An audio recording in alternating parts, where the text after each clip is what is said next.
Event tier list. Come on now, you guys know how the tier lists already work. I did make one category for didn't see.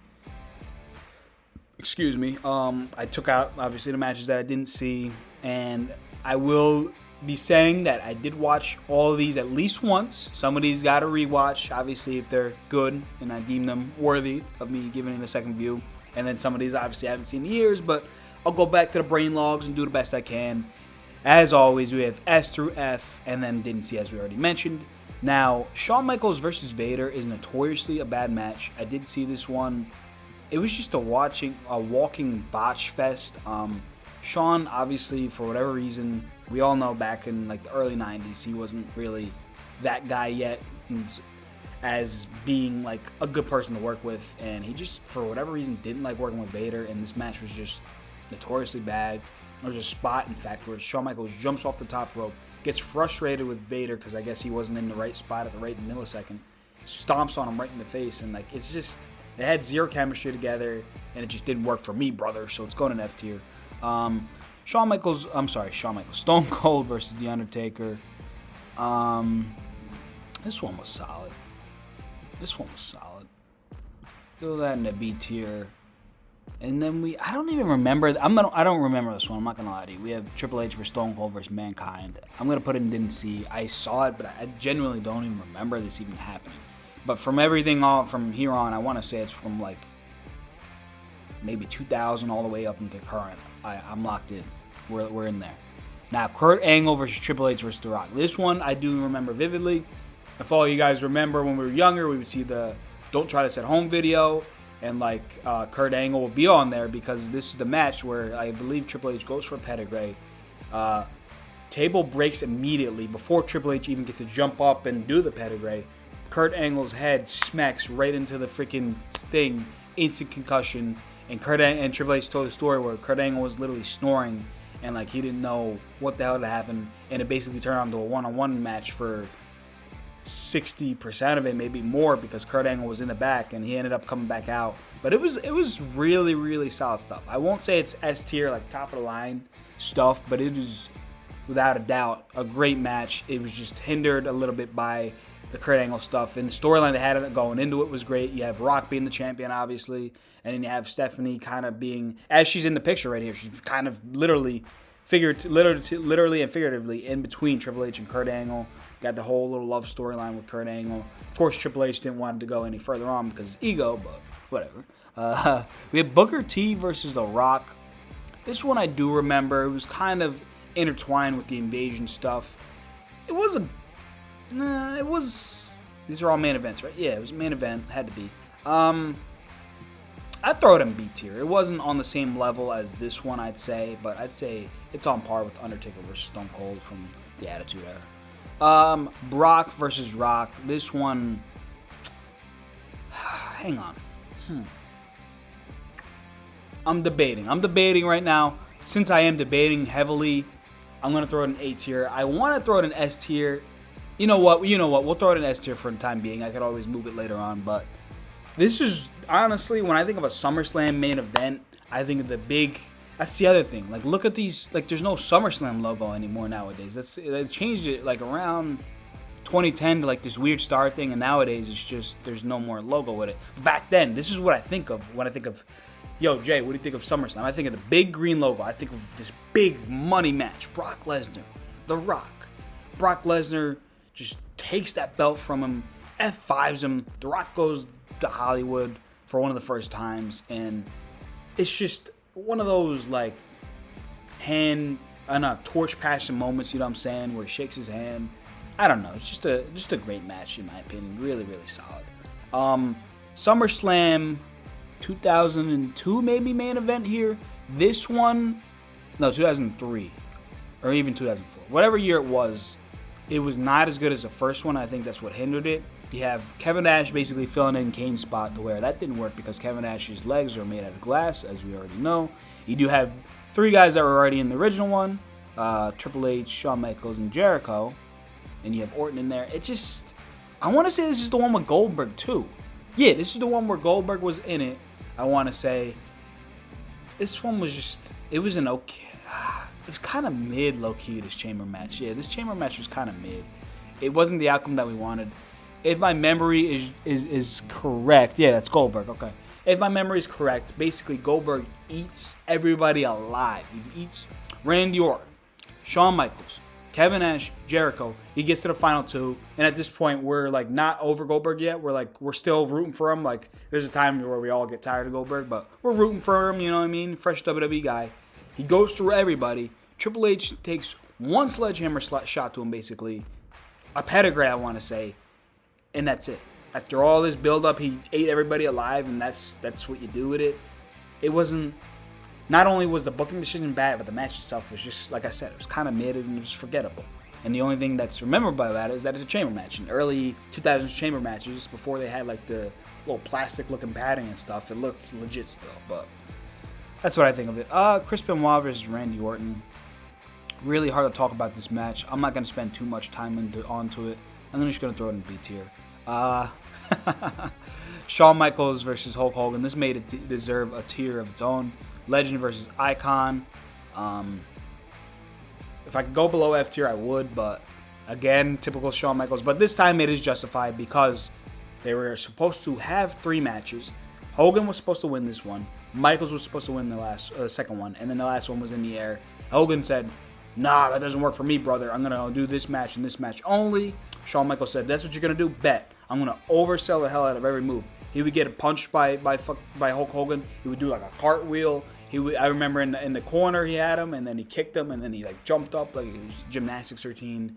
It was absurdity, but it was funny. And Shawn Michaels carried the build to it, believe it or not, because they turned this man into a heel just for this program, and he was carrying it because Hulk Hogan wasn't there every week because he's a freaking part-timer at the time. And the only thing that made that somewhat tolerable was the build-up, and that was all Shawn Michaels. Edge versus Cena. This is a good match. I kind of feel the same way about Edge versus Cena that I do Edge versus Orton. We could throw these both in the B tier. Solid matches, not like anything to write home about. And obviously these 3 guys have a bunch of one-on-one matches with each other. So, I mean, it's kind of hard to remember each one, but I remember their SummerSlam matches being fine. Jeff Hardy versus Punk. A tier for sure. This is one of Jeff Hardy's last great matches before he unfortunately has to leave the company. Solid stuff. Great match, great ladder spots, and then great end match stuff. I believe this is where Undertaker returns, where attacks CM Punk. Just great stuff overall. Hell in a Cell, Edge versus Taker. Very underrated Hell in a Cell match. I don't really see too many people talking about this one. I will not put it on the same tier as that, but I'll throw it towards the top of B tier. Solid stuff. We have... Yeah, no. This is going straight in F tier. It's Team WWE versus Team Nexus. Not only was Team WWE, like, just... What is this? You got freaking Cena, Edge, Jericho. No. You got Cena, Edge, Jericho. Right here, all in this tier. Then you have this 97-year-old Bret Hart. Then you have R-Truth. Then you have John Morrison. It's like... Who picked that team? And then you have them go over the Nexus because Cena thought that they should go over him. And that is the big gripe I have with Mr. John Cena out of his whole career, was just this right here. Because I'm not saying Nexus would have been an all-time group like Evolution or the Shield or the Four Horsemen, but we'll never know because they got buried in their absolute first showing together, and it just made no sense.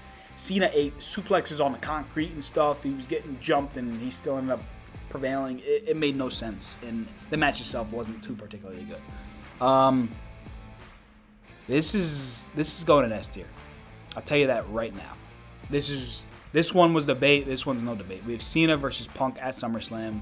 I'm not really going to talk too much about it. This is arguably a top 3 John Cena match ever. It is maybe top 2, top 1. If you know, you know. We don't really got to talk too much about it. Triple H versus Brock Lesnar. I'm going to throw this one in A tier. I really loved how brutal this one was. It was kind of reminded me of the Extreme Rules 2012 match with Cena and Brock. It was very brutal, and it was just a good bloodbath, a good 2 heavyweights fighting. I enjoyed it a lot. We have Cena versus Daniel Bryan. This one's also going in A tier, not for the same reason as this one, obviously, because you have a lighter dude here, but it was just a solid match, and we didn't think we were going to get the outcome in which we thought, because John Cena was going into the match with an injury, but it's John Cena at the end of the day. I mean, I believe this is the injury where he had like the golf-sized elbow. I don't even know. It's like some kind of infection. It looked disgusting. And he had this gigantic elbow pad on. Daniel Bryan beat John Cena, the company guy, which we didn't think was going to happen. And then what happens right after, I believe this is the cash-in where Randy Orton cashes in when Triple H technically turned heel, even though he was never established as a heel or babyface. I believe he was done wrestling at this point and kind of a corporate figure, but whatever. The match itself was great. Next up, we have Cena versus Brock. This is the infamous squash match. It's kind of hard to rate this one because it's just 17 suplexes and like 2 F5s. But it is, of course, just carried by the shock factor of beating John Cena. The shock factor alone, I'll throw this at the top of B tier, but as well as far as a match, you know what I'm saying? A little bit to be desired. Undertaker versus Brock Lesnar. I'll throw this one up there, B tier too. I don't think it reaches this level right here, but it was a solid match. Definitely better than their WrestleMania match the year before, and I think that's what they went out there going for. They were going for, oh my God, we put on a stinker a couple of years ago or last year, whatever it was. We need to go out there and go crazy. Very physical, super heavyweight clash, but it's never going to reach those great levels because it's Undertaker with that weird ass, like, not buzz, but like in between long and buzz haircut, and he's just all old and slow. And at this point, it was okay. Randy Orton versus Brock Lesnar. This one's gonna go into D tier. The only reason it's saved from the F tier is just because like the moment, like it was just like it's kind of like, where was the match at?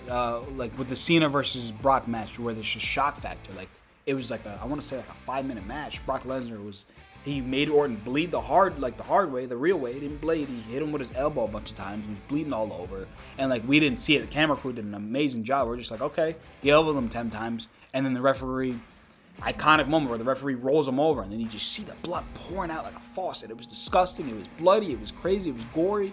And that was the only thing that I can really say about the match. Because the build-up to it was great. Orton was coming out, giving him RKO out of nowhere. And then the match itself was, you know, a nothing burger, but it was a surprising moment. And it actually got Brock Lesnar real heat to where backstage Chris Jericho, obviously Chris Jericho's not going to beat Brock Lesnar in a fight, but he stepped up to him because he didn't know that, he thought Brock went into business for himself. But all that being said, solid. This fatal 4-way match between Roman Reigns, Brock Lesnar, Braun Strowman, Samoa Joe, some of the best big man slapping man meat stuff I've ever seen in my life. All pause on that, no Diddy. Great stuff. And this is one of the few matches to where, like, all 4 men I could realistically see winning. Joe, I'd say he's about a tier below everybody else, but like everybody else, I could see 2018 Braun Strowman winning. Brock Lesnar's Brock Lesnar. Roman Reigns, they loved more than they loved freaking prime John Cena at this point. It was just a crazy match. They were going through tables, and it was just all it needed to be. It didn't need to be a technical prowess. No, it just needs to be a car wreck with 4 super heavyweights, and that's what it was. Solid stuff in that match. Roman Reigns versus Brock Lesnar. D tier, I guess. This isn't their worst match, but it's another Roman Reigns versus Brock Lesnar match that we didn't need to freaking see. Roman Reigns versus Seth Rollins. Not as bad as that one, but again, it's just an okay match. I prefer the WrestleMania match as opposed to this one, where it was a bit of a quick one. It opened at the show, but it was just like balls to the wall for the 6 minutes that it was, or whatever it was. This was it was just anime. This one was Braun Strowman versus The Fiend versus Roman Reigns, I want to say, and that was Roman Reigns' first match as the Tribal Chief. It was literally a one-on-one match. Then I believe Roman Reigns just came out at the end. I guess what's saving it from the F tier is just Roman Reigns coming out, and, you know, it's the Tribal Chief debut, and it was kind of like, oh shit, Paul Heyman's with him, you know what I mean? Kind of crazy, but other than that, it's huge nothing burger. Cena versus Reigns. This was a really fun match. This was a really fun match. I'm gonna throw this. Yeah, I'll throw it in A. It was very fun. You have the classic John Cena return in 2021, one of the greatest pops we've ever seen. And the program going into the match was great. Cena was kind of hitting him on the mic. This time Roman's a little better on the mic, you know what I mean? So it was a little more even as opposed to last time they feuded. Roman needed to avenge. He did beat John Cena that first time, but he got destroyed on the mic, and that's what everybody remembered. So he did beat him in the ring this time. It was a fine match, pretty good. Happy crowd. And then I want to say Brock Lesnar returned after that match. It was really, really fun stuff. It was good. Now this one shocked the hell out of everybody because at this point we're all tired as hell from this. And this match was just a barrel of fun. I'm sorry. If you don't enjoy the match, that's on you. I enjoyed the hell out of this match. I'm really, really hard pressed. This, other than the WrestleMania 31 match, this may be their best match ever. And they've had, trust me, a ton of matches, ton of stinkers. This one was phenomenal. I will say the only thing I didn't love was just jobbing out Austin Theory at that point. And he just came out of nowhere and he just got destroyed. But I mean, they had a freaking tractor in this match, like pull the ring out from underneath itself. This match was crazy. We all thought it, I couldn't stress enough how bad we thought this match was going to be going into it. And they just completely 360'd it, and it was a ton of fun. Next up, we have Tribal Combat. Oos. Yeah, this is going in F tier. I'm sorry. This match is just so shit, and I'll tell you why. They literally said there's like no interference in this. Tribal Combat. This is the end of the line right here. I'm Roman Reigns. You're Jey Uso. We're going to fight. The better man's going to win. Not only is the better man going to win the title, which is supposed to be the most prestigious thing, but no, we care more about the Oompa Loompa around your neck, Wula Fala, whatever it's called. Nobody's supposed to get interfered, right? No. Jimmy Uso comes out, and we're like, oh, okay. No, he hits Jey Uso, and then he helps Roman get the win. Like, no, bro, that's not what the match. It's literally the opposite of everything that we were expecting, but whatever, man. Gunther versus Punk. Now, I hear a decent amount of people not crazy about this match. I was there in person. I enjoyed it, man. There was color in the match. Gunther was bleeding. May not have been like either they're both. Either their best work, but this one was really, really solid to me. It's just missing out on S tier because it did go a little long, but I really, really enjoyed it. If you guys don't remember this match, go back and watch it. And then obviously right at the end, you had the Ruse of the Century, Seth Rollins coming out. Can't really count that towards this match itself, but I find hard things for me to say negative about it. Next up, we have Cena versus Cody Rhodes. This is in contention for arguably the best SummerSlam main event of all time. If you want to throw it as your best spot, I will, but there's not much I got to say about it. Just phenomenal stuff. This is the stuff we wanted to see in John Cena's retirement tour. Not slow-ass, stupid slow matches. Not going against Logan Paul 2 times. Not going against Dominic Mysterio 2 times. But whatever. Not going against Brock Lesnar at all, I should say that. And now, lastly, so we'll look at this tier right here. Real quick, we'll look at it real quick. Those are my couple last tiers. That's my A. There's my B. Lot in the dumps down here, C to F, and then Lot didn't see, obviously.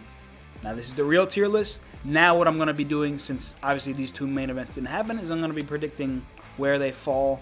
If I'm going to be honest, Cody versus Punk, I think it'll be an A tier match, simply because the build going into it is just shit. Oh my God, you hit me in the face with your title bout. Was that on purpose? No, it wasn't on purpose. Was that on purpose? No, it wasn't on purpose. But this was. Bushes him in the face. That's the whole build. Now I get it. It's Cody Rhodes versus CM Punk. The amount of star power that is in there can be a Night 2 SummerSlam main event, a Night 2 WrestleMania main event, a Night 2 main event in your mom's house. They're big enough. I understand it. But like, they're not even trying to make this a storyline, and it's just annoying. And I feel like the in-ring work will be great, but I feel like the storyline will carry this down. And Roman versus Rollins, I think. Now hear me out. I think this will be an S tier match if it's Roman versus Rollins, a la Roman versus Punk at WrestleMania, to where we're all like, oh wow, that's the ending. Like we were all kind of just like, okay, I'm satisfied with that. I thought there's gonna be bloodline interference. No, there hasn't been bloodline interference in this feud so far. Let's leave it that way. Let them have their last dance. I don't really care who wins. I would prefer Seth Rollins to win because I am more of a fan of him over Roman Reigns. And not only that, but Roman Reigns isn't there every week. But regardless, I just want a good 5-star in-ring classic for the last time between these guys. That is my SummerSlam tier list. You guys let me know in the comment section below how I did. Also, you guys let me know how you guys think this year's Mania main events will be. Rollins versus Reigns, Punk versus Rhodes. You guys let me know how you guys think those will be. And I'll see you guys next time. Peace out.